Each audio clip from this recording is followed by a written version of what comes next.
मां, सुन, यह दिन कोई साधारण दिन नहीं है। यह वह क्षण है जब ब्रह्मांड की समस्त लय और ताल तुझसे होकर तेरे गर्भ में प्रवाहित हो रही है। आज शुक्ल सप्तमी है और सप्तमी का अर्थ है 7 स्वर, 7 रंग, 7 लोक और 7 जन्मों का सार। आज का यह दिन ललिता सप्तमी है और ललिता का अर्थ है कोमलता, मधुरता, प्रेम और सौंदर्य। और मां, जब तू इस कथा को अपने गर्भस्थ शिशु को सुनाएगी तो वह कथा केवल ध्वनि नहीं रहेगी, वह धड़कन बनकर तेरे शिशु के हृदय में गूंज उठेगी। मां, व्रत रखना कठिन तपस्या नहीं है, यह कोई कष्ट उठाने का नाम नहीं है, यह तो प्रेम की साधना है। व्रत का अर्थ है अपने मन को संयमित करना, अपने हृदय को मां के चरणों में समर्पित करना। इसलिए गर्भवती माता को भूखा रहने की जरूरत नहीं है, बल्कि फलाहार से, दूध से, प्रसाद से और सबसे बड़ी बात श्रद्धा से व्रत पूर्ण होता है। याद रख मां, इस व्रत की शक्ति तेरे शरीर की थकान से नहीं, तेरे हृदय की भक्ति से जन्म लेती है। अब सुन, पूजा अर्चना कैसे करनी है। प्रातः स्नान कर, स्वच्छ वस्त्र धारण कर और यदि संभव हो तो लाल या पीले वस्त्र पहन। एक शांत कोना चुन जहां दीपक की लौ हिलोरें खाए और धूप की महक वातावरण को सुवासित करे। उस स्थान पर चौकी बिछाकर उस पर मां ललिता का चित्र या प्रतिमा स्थापित कर। मां, जब तू दीपक जलाएगी तो समझ कि तेरे गर्भ में भी प्रकाश जल रहा है। जब तू धूप जलाएगी तो जान कि तेरे गर्भ में भी जीवन की सुगंध फैल रही है। फिर मन ही मन यह मंत्र बोल, ओम श्रीम ललितायै नमः। मां, जब तू यह मंत्र बोलेगी तो तेरे शब्द तेरे हृदय से उठकर तेरे गर्भ तक पहुंचेंगे और शिशु उस ध्वनि को जैसे कोई ललबाय, लोरी की तरह सुन लेगा। उस समय तेरा शिशु अपने नन्हे कानों से ध्वनि को ही नहीं, तेरे भाव को भी आत्मसात करेगा। इसलिए जब मंत्र बोल तो हर अक्षर में प्रेम भर, हर ध्वनि में करुणा भर। उसके बाद फूल चढ़ा, अक्षत अर्पित कर और अपने दोनों हाथों को गर्भ पर रख। धीरे से अपने शिशु से कह, बेटा सुन, आज तेरी मां देवी ललिता की आराधना कर रही है। तू भी सुन, यह मां की कथा तेरे हृदय में बस जाए। तू सौंदर्य का, करुणा का और शक्ति का प्रतीक बन। तेरी आत्मा मां ललिता की तरह निर्मल और प्रेम से भरी हो। मां, सप्तमी तिथि का अर्थ है संतुलन, सूर्य की तेजस्विता और चंद्रमा की शीतलता का संगम। यही दिन शिशु के भीतर भी संतुलन उतार देता है। गर्भस्थ शिशु जब इस कथा को सुनता है तो उसमें वही गुण उतरते हैं, शक्ति और शांति साथ साथ, साहस और करुणा साथ साथ, प्रेम और विवेक साथ साथ। मां ललिता का स्वरूप केवल देवी का स्वरूप नहीं है, वह तो मातृत्व का सौंदर्य है। वह कोमलता है जो सृष्टि को चलाती है, वह करुणा है जो आंसू पोंछती है, वह प्रेम है जो जीवन को जन्म देती है। और जब तू उन्हें अपने हृदय से पुकारती है तो वह केवल तेरे पास नहीं आती, वह तेरे गर्भ में भी उतरती है। तेरे शिशु की आत्मा भी उनके आलोक से आलोकित हो जाती है। याद रख मां, यह कथा तुझे केवल सुननी नहीं है, यह कथा तुझे जीनी है।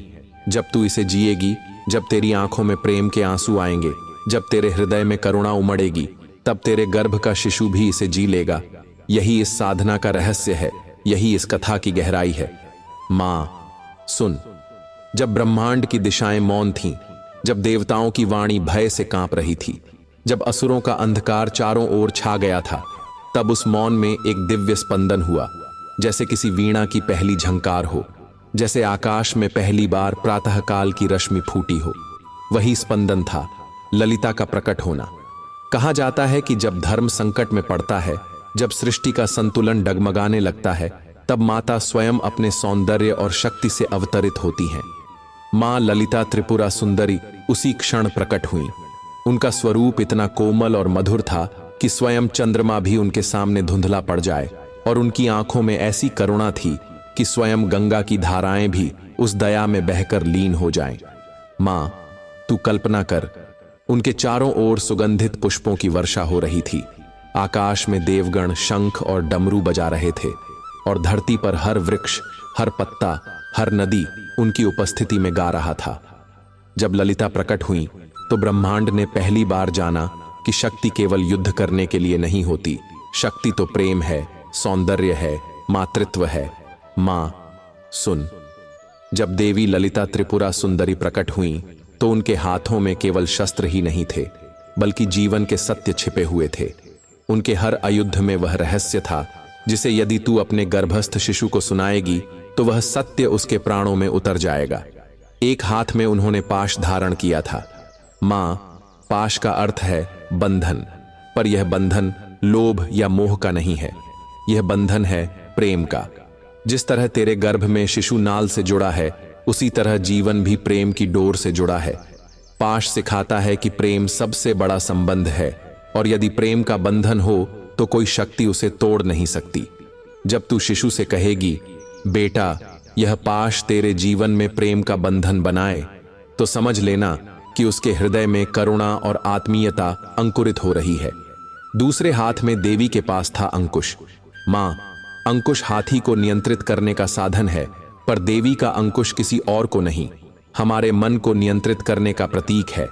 मन चंचल है, मन दौड़ता है, मन भटकता है, लेकिन विवेक का अंकुश मन को संयमित करता है। गर्भस्थ शिशु जब यह सुनता है तो उसमें यह संस्कार उतरता है कि जीवन में केवल इच्छाएं ही नहीं बल्कि संयम और नियंत्रण भी जरूरी है। तू शिशु से कहना, बेटा यह अंकुश तेरे मन को संयमित करे, तुझे विवेक की शक्ति दे। तीसरे हाथ में देवी के पास था धनुष।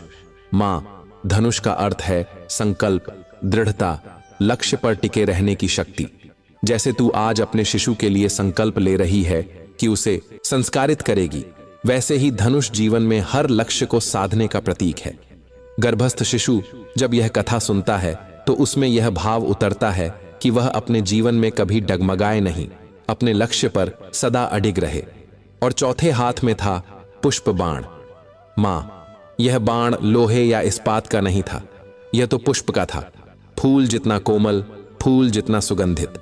इसका रहस्य यह है कि जीवन में विजय पाने के लिए कठोरता नहीं, कोमलता चाहिए। यदि हृदय में प्रेम है, यदि वाणी में मधुरता है, तो सबसे कठिन द्वार भी खुल जाते हैं।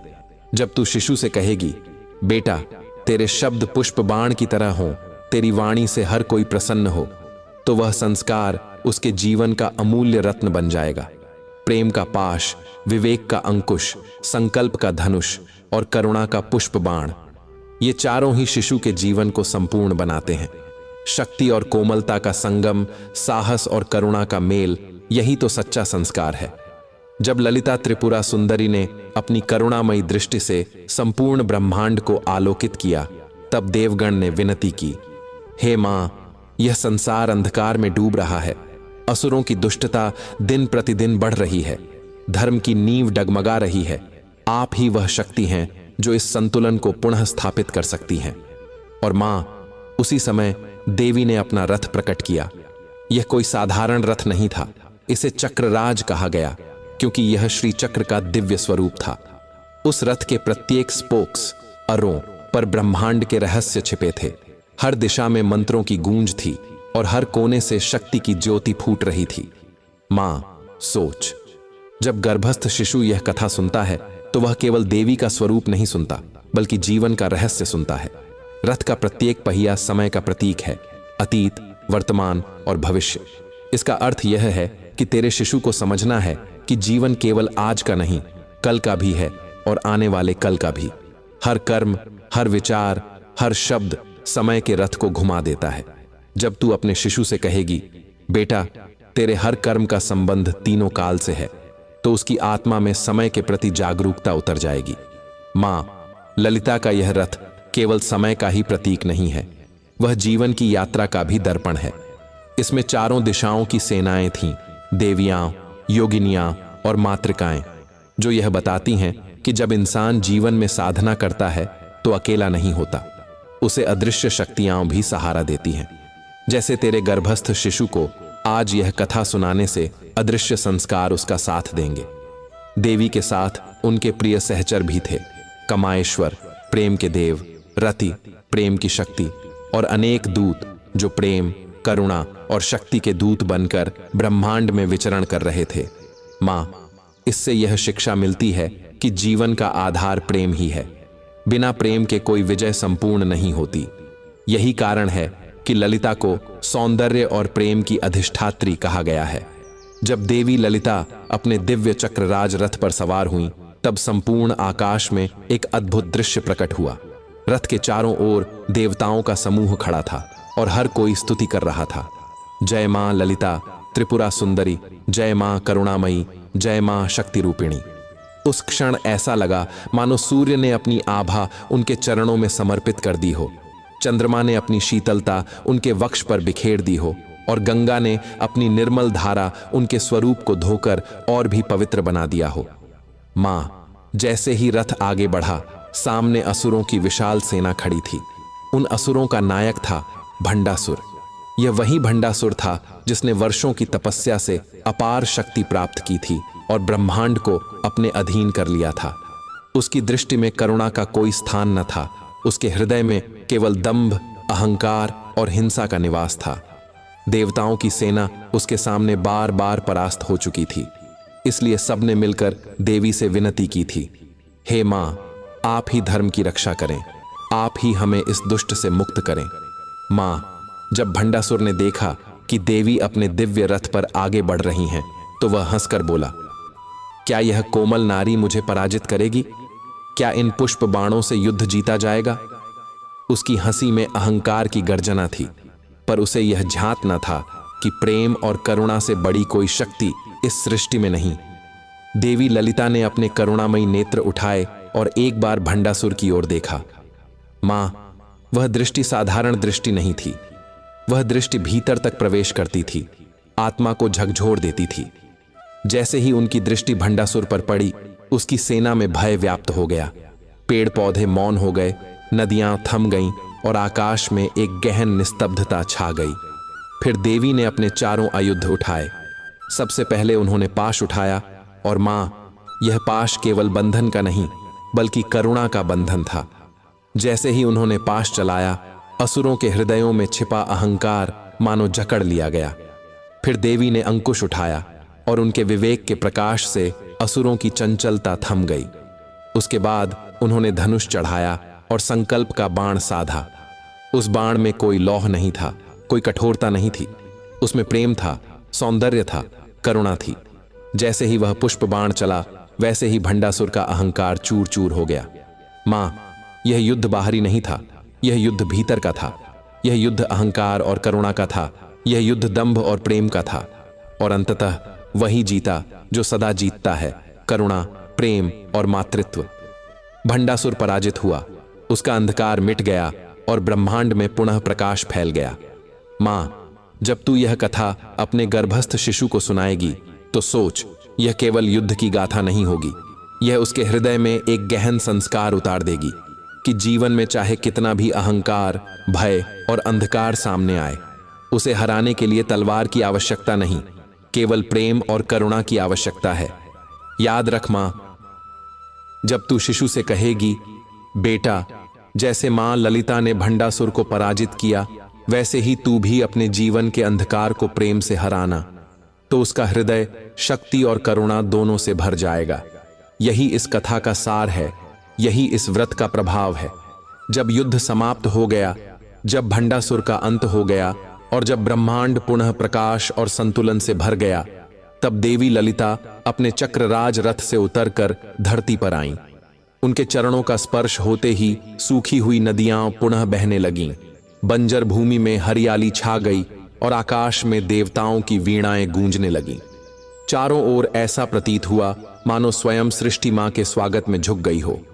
मां, उस समय देवी ने अपने भक्तों की ओर देखकर कहा, वत्सो, सुनो, यह विजय केवल मेरा काम नहीं था, यह विजय तो प्रेम और करुणा की थी। जान लो कि मातृत्व ही इस ब्रह्मांड का मूल है। जैसे मां अपने शिशु को धारण करती है, वैसे ही मैं संपूर्ण जगत को धारण करती हूं। और जैसे मां अपने शिशु को संस्कार देती है, वैसे ही मेरा प्रत्येक भक्त अपने हृदय में संस्कार बोए। मां, यह सुनकर देवगण विस्मित हो गए। उन्होंने पूछा, हे मां, क्या मातृत्व ही सबसे बड़ी साधना है? देवी ने मुस्कुराते हुए कहा, हां, मातृत्व ही ब्रह्मांड का सबसे पवित्र रहस्य है। जिस स्त्री के गर्भ में शिशु पलता है, वहां केवल शरीर नहीं बनता, वहां आत्मा संस्कारित होती है और उस आत्मा पर वही अंकित होता है जो मां अपने विचारों, अपने कर्मों और अपनी साधना से गर्भ में प्रवाहित करती है। इसलिए मां के लिए हर दिन साधना का दिन है, हर सांस प्रार्थना है, हर धड़कन मंत्र है, हर आंसू आशीर्वाद है। माँ सोच, जब तू अपने गर्भस्थ शिशु को यह वाणी सुनाएगी तो उसका हृदय भी इस सत्य को आत्मसात करेगा कि उसका जन्म केवल जीवन जीने के लिए नहीं बल्कि जीवन को पवित्र बनाने के लिए हुआ है। देवी ललिता ने आगे कहा, वत्सो, याद रखो, असली युद्ध बाहर नहीं, भीतर है। बाहर का शत्रु एक बार हराकर मिट जाता है, पर भीतर का शत्रु बार बार उठ खड़ा होता है। वह शत्रु है लोभ, क्रोध, अहंकार और द्वेष। जिस दिन तुम भीतर के असुर को जीत लोगे, उसी दिन जीवन का सबसे बड़ा विजय पर्व मना लोगे। मां, यह वाणी केवल देवताओं के लिए नहीं थी, यह प्रत्येक मां के लिए थी, क्योंकि जब मां अपने गर्भस्थ शिशु को यह कथा सुनाती है तो शिशु केवल शब्द नहीं सुनता बल्कि जीवन जीने का सत्य सीखता है। मां ललिता ने अंत में अपना हाथ आकाश की ओर उठाया और आशीर्वाद देते हुए कहा, जो भी माता इस व्रत का पालन करेगी और श्रद्धा से मेरी कथा सुनाएगी, उसके गर्भ का शिशु साहस, करुणा और सौंदर्य से भर जाएगा। उसका जीवन प्रकाशमय होगा और वह स्वयं धर्म की रक्षा करने वाला बनेगा। याद रख मां, ललिता सप्तमी केवल एक पर्व नहीं है, यह तेरे लिए एक साधना है। यह वह क्षण है जब तेरे गर्भ का शिशु केवल तेरा नहीं रहता बल्कि देवी का भी अंश बन जाता है। उसके हृदय में वही कोमलता, वही प्रेम और वही शक्ति उतरती है जो स्वयं त्रिपुरा सुंदरी का स्वरूप है। मां, अब यह कथा और भी गहराई में जाएगी, जहां देवी ललिता मातृत्व का रहस्य खोलकर यह बताती हैं कि शिशु के भीतर संस्कार कैसे उतरते हैं और क्यों गर्भस्थ अवस्था ही जीवन का सबसे बड़ा विद्यापीठ है। जब देवी ललिता ने युद्ध समाप्त कर ब्रह्मांड को संतुलन दिया, तब वे एक कमलासन पर विराजमान हुई। उनके नेत्रों में करुणा का सागर था, उनके होठों पर मधुर मुस्कान थी और उनकी वाणी में जीवन का गूढ़तम रहस्य छिपा हुआ था। चारों ओर देवगण, राशिगण और मातृशक्तियां एकत्रित हो गए। तभी देवी ने कहा, वत्सो, आज मैं तुम्हें एक ऐसा रहस्य बताऊंगी जिसे केवल मां ही जान सकती है। यह रहस्य है गर्भ संस्कार का। जान लो, शिशु का निर्माण केवल शरीर का नहीं होता, उसका निर्माण आत्मा और संस्कार का भी होता है। और यह संस्कार किससे आते हैं? मां के विचारों से, मां के भावों से, मां की साधना से। मां सोच, देवी की यह वाणी तेरे लिए ही थी। उन्होंने कहा, जब मां प्रसन्न रहती है तो शिशु के हृदय में आनंद अंकित होता है। जब मां करुणा से भरकर किसी की सहायता करती है तो शिशु की आत्मा में दया का बीज बोया जाता है। जब मां सत्य बोलती है तो शिशु की आत्मा सत्य प्रिय बनती है। और जब मां भक्ति करती है तो शिशु की आत्मा भी ईश्वर से जुड़ जाती है। मां, देवी ने आगे कहा, गर्भ वह विद्यालय है जहां आत्मा को पहली शिक्षा मिलती है। यह शिक्षा गुरु से नहीं, किसी शास्त्र से नहीं, बल्कि मां से मिलती है। इसलिए हे माताओं, जब तक शिशु गर्भ में है तब तक हर शब्द सोच समझकर बोलो, हर विचार प्रेम से भरो, हर कर्म पवित्र रखो, क्योंकि शिशु वही सीख रहा है जो तुम जी रही हो। मां, जब तू यह सुनाती है अपने शिशु को तो वह केवल कथा नहीं सुनता, वह अनुभव करता है। उसके कान केवल ध्वनि को नहीं पकड़ते, उसकी आत्मा भावों को पकड़ती है। इसलिए अगर तू गुस्सा करती है तो उसका असर सीधे गर्भ में उतरता है, और अगर तू मुस्कुराती है तो तेरी मुस्कान की तरंगें उसके हृदय में आशा बनकर बस जाती हैं। देवी ने कहा, वत्सो, ये मत सोचो कि शिशु अभी छोटा है, कुछ नहीं जानता। वह सब जानता है। वह न केवल तेरी धड़कन सुनता है बल्कि तेरे मन की गहराई को भी महसूस करता है। इसलिए मां का मन जितना पवित्र होगा, शिशु का जीवन उतना ही उज्जवल होगा। मां, यह सुनकर सभी देवियाओं और माताएं मौन हो गईं। वे समझ गईं कि गर्भ कोई साधारण अवस्था नहीं है, वह तो तपस्या है, और हर मां तपस्विनी है। उसकी साधना से ही आने वाली पीढ़ी का निर्माण होता है। याद रख मां, जब तू अपने शिशु से कहेगी, बेटा, मैं तुझे प्रेम, करुणा, साहस और सत्य के संस्कार दे रही हूं, तो यह केवल वाक्य नहीं होगा, यह उसके जीवन का सबसे पहला पाठ होगा, और यही पाठ उसे जीवन भर मार्गदर्शन करेगा। मां, अब यह कथा यहां से और भी दिव्य होने वाली है, क्योंकि देवी ललिता आगे समझाती हैं कि गर्भ में संस्कार कैसे दिव्य प्रकाश की तरह उतरते हैं और कैसे हर मां अपने शिशु को देवतुल्य बना सकती है। जब देवी ललिता ने माताओं को गर्भ संस्कार का यह रहस्य बताया, तब वे क्षण भर के लिए मौन हो गईं। उनका मौन साधारण मौन नहीं था, वह मौन ही मंत्र था, वह मौन ही ध्यान था, वह मौन ही वह स्पंदन था जो गर्भ में बैठे शिशु की आत्मा तक पहुंच रहा था। फिर देवी ने अपने करुणामयी स्वर में कहा, वत्सो, जान लो, यह ब्रह्मांड ध्वनि और प्रकाश का ही खेल है। ध्वनि तरंग बनकर फैलती है और प्रकाश किरण बनकर उतरता है। जैसे ही कोई मां अपने शिशु से प्रेम भरे शब्द कहती है, वैसे ही वह ध्वनि गर्भ में प्रवेश कर सीधे शिशु की आत्मा तक पहुंचती है। यह ध्वनि उसके हृदय में संस्कार का बीज बो देती है। और जब कोई मां प्रेम से मुस्कुराती है तो उसकी मुस्कान प्रकाश की किरण बनकर गर्भ में उतरती है और शिशु के चित्त को आलोकित कर देती है। मां, सोच, जब तू अपने गर्भस्थ शिशु से कहती है, बेटा तू साहसी बन, तो यह केवल हवा में निकला शब्द नहीं है। यह शब्द ध्वनि बनकर तेरे गर्भ में गूंजता है और शिशु की आत्मा उसे सुनकर साहस को आत्मसात करती है।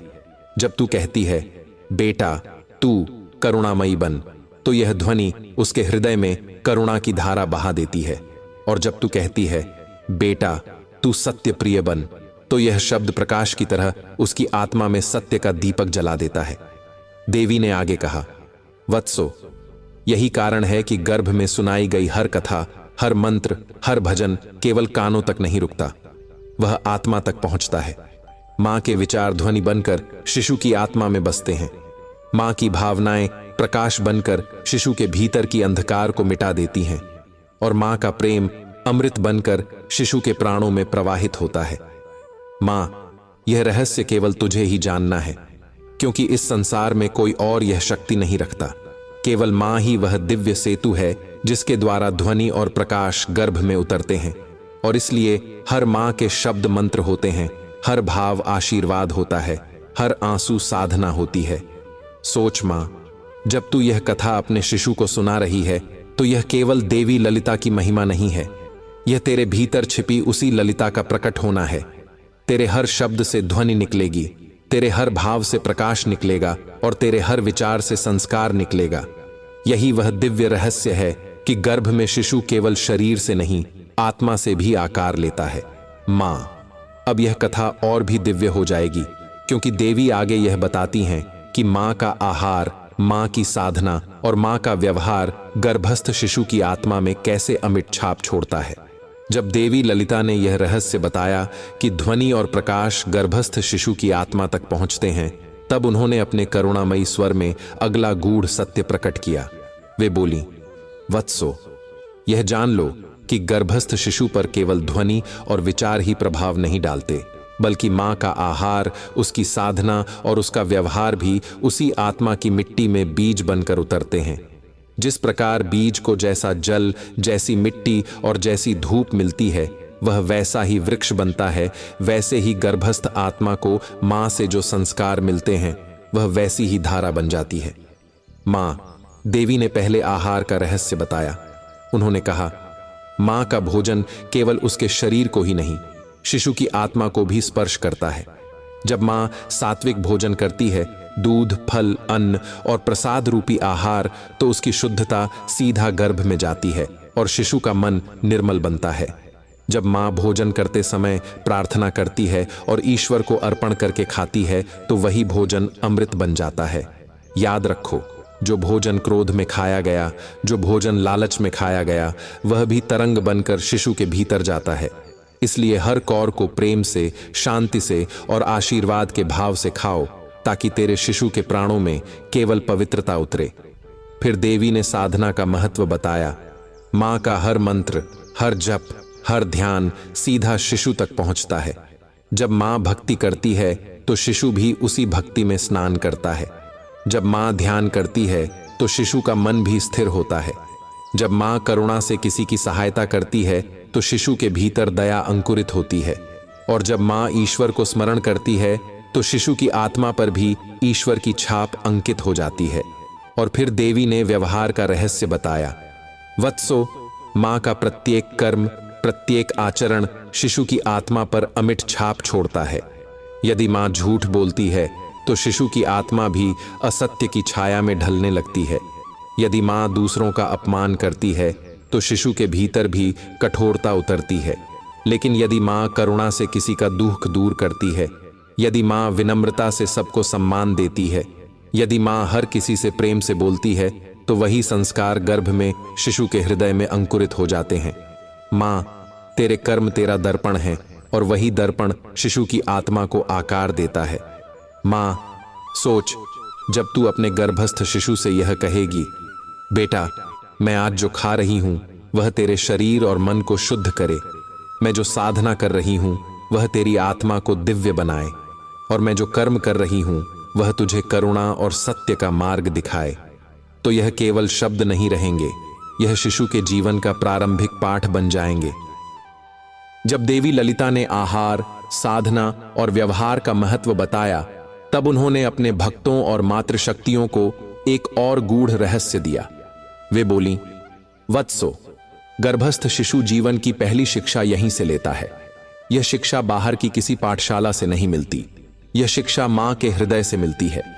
गर्भ ही उसका प्रथम विद्यापीठ है और मां ही उसकी प्रथम आचार्य। जैसे कुम्हार मिट्टी को घुमाते हुए आकार देता है, वैसे ही मां अपने विचारों, भावों और कर्मों से शिशु की आत्मा को आकार देती है। मां, देवी ने समझाया, गर्भ में शिशु केवल रक्त और अन्न से नहीं पलता, वह मां के सपनों से पलता है, मां की आशाओं से पलता है, मां की वाणी से पलता है। यदि मां भय में जीती है तो शिशु का मन भी भयभीत बनता है। यदि मां आशा में जीती है तो शिशु का हृदय भी आशावान बनता है। यदि मां करुणा से भरकर किसी को क्षमा करती है तो शिशु की आत्मा क्षमाशील बनती है। और यदि मां आक्रोश में रहती है तो शिशु का मन भी उसी अग्नि से भर जाता है। इसीलिए मां का हर क्षण, हर विचार शिशु के लिए पाठशाला है। मां, सोच, जब तू अपने शिशु से कहती है, बेटा, तू सबका सम्मान करना, तो यह केवल आवाज नहीं होती, यह उसके जीवन का नियम बन जाती है। जब तू कहती है, बेटा, तू सत्य का मार्ग चुनना, तो यह केवल वाक्य नहीं होता, यह उसकी आत्मा का दीपक बन जाता है। और जब तू कहती है, बेटा, तू प्रेम का मार्ग अपनाना, तो यह उसके जीवन का आधार बन जाता है। देवी ने आगे कहा, यही कारण है कि गर्भस्थ अवस्था को साधना का समय कहा गया है। यह वही समय है जब शिशु के मन पर कोई और प्रभाव नहीं होता, केवल मां का ही प्रभाव होता है। यह वही समय है जब मां चाहे तो अपने शिशु को आर्षि बना सकती है, वीर बना सकती है, दयालु बना सकती है या असत्य से ग्रसित कर सकती है। मां के विचार ही उसकी आत्मा में लिपि की तरह अंकित हो जाते हैं और वही संस्कार जीवन भर उसे दिशा देते हैं। मां, जब तू यह सुनाएगी अपने शिशु को, तो समझना यह केवल एक कथा नहीं होगी, यह उसके जीवन की जड़ में पानी देने जैसा होगा, क्योंकि जीवन की शाखाएं वही दिशा पकड़ती हैं जो जड़ में संस्कार से मिली होती है। याद रख मां, तेरे शिशु का विद्यापीठ कोई विद्यालय नहीं, कोई गुरु नहीं, बल्कि तेरे गर्भ की वह धड़कन है जहां हर विचार एक पाठ है, हर भाव एक शिक्षा है और हर कर्म एक संस्कार है। मां, अब यह कथा और भी गहराई में उतरेगी, क्योंकि देवी आगे यह बताती हैं कि जब मां अपने शिशु को मंत्र, कथा और भजन सुनाती है तो वे केवल शब्द नहीं रहते, वे उसके जीवन का भाग्य बन जाते हैं। जब देवी ललिता ने यह बताया कि गर्भ ही शिशु का प्रथम विद्यापीठ है, तब उन्होंने एक और दिव्य रहस्य खोला। उन्होंने कहा, वत्सो, जैसे बीज को सींचने के लिए जल आवश्यक है, वैसे ही गर्भस्थ आत्मा को सींचने के लिए मंत्र और कथा आवश्यक हैं। मंत्र केवल ध्वनि नहीं, वह तो ब्रह्मांड की धड़कन है, और कथा केवल कहानी नहीं, वह जीवन का प्रकाश है।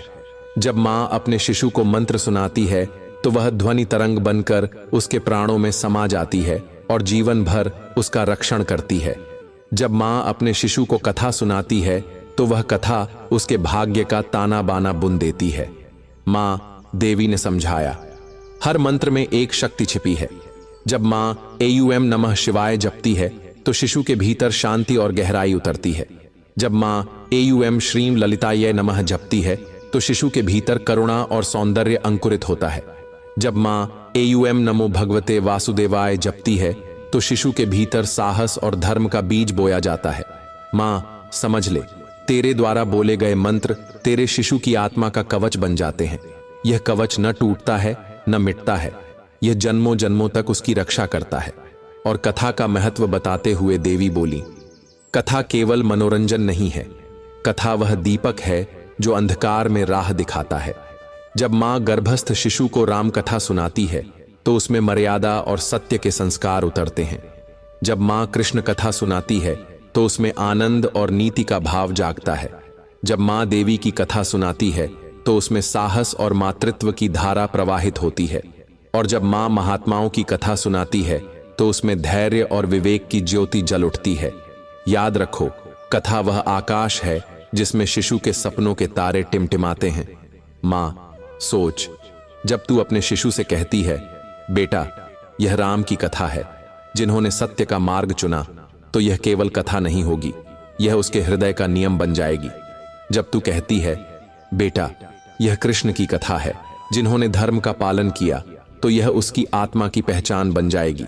और जब तू कहती है, बेटा यह ललिता की कथा है जिन्होंने प्रेम से अंधकार हराया, तो यह उसकी जीवन यात्रा का आधार बन जाएगी। मां, देवी ने अंत में कहा, वत्सो, मंत्र और कथा भाग्य की रेखाएं बदल देते हैं। जो शिशु गर्भ में मंत्र सुनता है वह जीवन में कभी भयभीत नहीं होता, और जो शिशु गर्भ में कथा सुनता है वह जीवन में कभी अंधकार में नहीं भटकता। उसका मार्ग सदा प्रकाशमय रहता है। याद रख मां, तेरे शिशु के कान छोटे हैं पर आत्मा विशाल है। वह सब सुन रहा है, सब आत्मसात कर रहा है। हर मंत्र उसके जीवन की ढाल बनेगा और हर कथा उसका मार्गदर्शन करेगी। यही कारण है कि गर्भ ही सबसे बड़ा विद्यापीठ है और मां सबसे बड़ी गुरु।